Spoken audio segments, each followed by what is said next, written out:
unemployment in New Jersey exceeds the national average. Is the governor doing anything to create jobs, and is the legislature? Well, as to the governor, I can't speak for him. As to the legislature, yes, I believe we are. I believe New Jersey is a resource.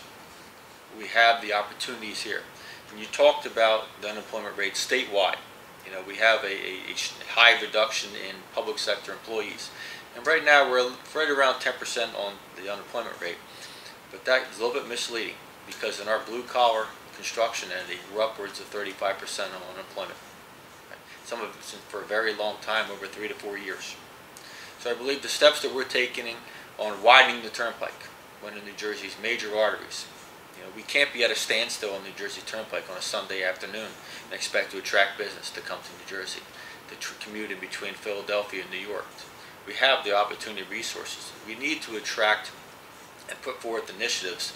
Unfortunately, a couple of years ago, we had the referendum fail for the bonding to attract stem cell research, which I support. I believe that attracting these biotech research and development companies to New Jersey are going to create an enormous amount of jobs. Construction jobs, technician jobs, lab technician jobs, managerial, corporate executives. Then it's going to spawn off to housing, and allow for further housing needs to be flourish around the communities. And then the educational universities and colleges who would want to partner themselves with these research and development companies. Again, spurring off a whole nother round of jobs, and then the economy sparks up. Also, we're creating jobs in the renewable energy market. You know, New Jersey is #2 in the nation, #7 in the world for solar arrays, and these are initiatives that I'm glad that I took part in trying to create these jobs, whether it's power purchase agreements or furthering the power purchase allow for the agreements to go for 5 years and 15 years for public sector on the bonding and funding. These are all jobs and putting people back to work in New Jersey, and I believe we're on the right path. And yet the governor's energy master plan reduces by 25% the amount of renewable energy that the state is going to be required to use in 10 years. Is that something that can be reversed? I hope it can. You know, I spoke at the energy master plan hearing when I was in the Senate chambers in Trenton, and said that it's not just about the energy, it's about the jobs, because everything partners up for each other. In New Jersey, we like to separate things and compartmentalize things so that it's separate, but they all lead into each other. We're talking about the energy master plan in 2018-19. They're shutting down Oyster Creek.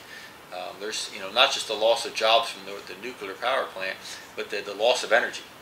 650 million watts of electricity will be lost by the loss of that generating facility. Where's that going to come from? We're in New Jersey right now. We only generate 80% of our electrical needs and have to import the rest. I'm very pro-environment. We're importing energy. Not all the states surrounding us have the same environmental standards for their generating stations as we do here in New Jersey. And I'd rather keep it here in New Jersey and generate more cleanly than putting it off in other states. Do you see conservation as being part of that energy solution? Yes, wholeheartedly. I hear once in a while, I've driven around at night by the State House and I see the buildings all lit up with the cleaning people. I mean, energy conservation is part of the green technology job sector. It's not just generation. Whether we go for insulation or lighting standards, and have motion detectors to control your lighting so that you're just leaving it on operationally. Yes, it is a strong portion of it.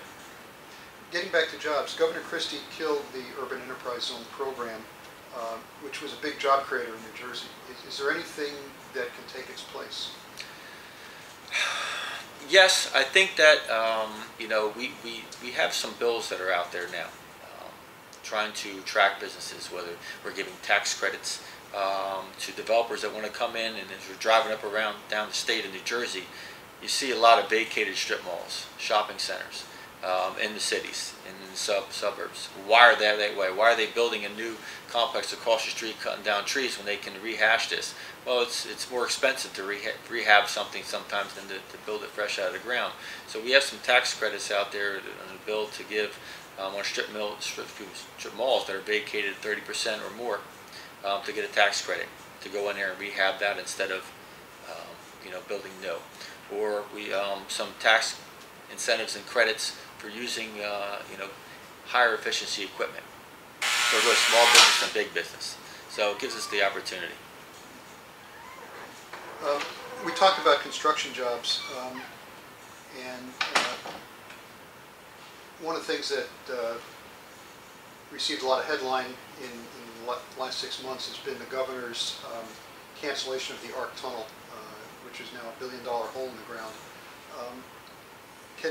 Can that be rectified? And also, given the fact that this storm has shown that New Jersey Transit and Amtrak are not really prepared to cope with the disaster. I guess New Jersey Transit's just getting back on the road this morning.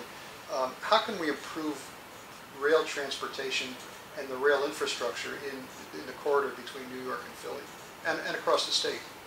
Well, I believe just like the turnpike, I believe the tunnel is important to New Jersey's future. I believe our rail lines are important to New Jersey's future. I know that when we were shut down just recently, I think as of yesterday, going from Hamilton, we couldn't get through New York City. You had to go to New Brunswick.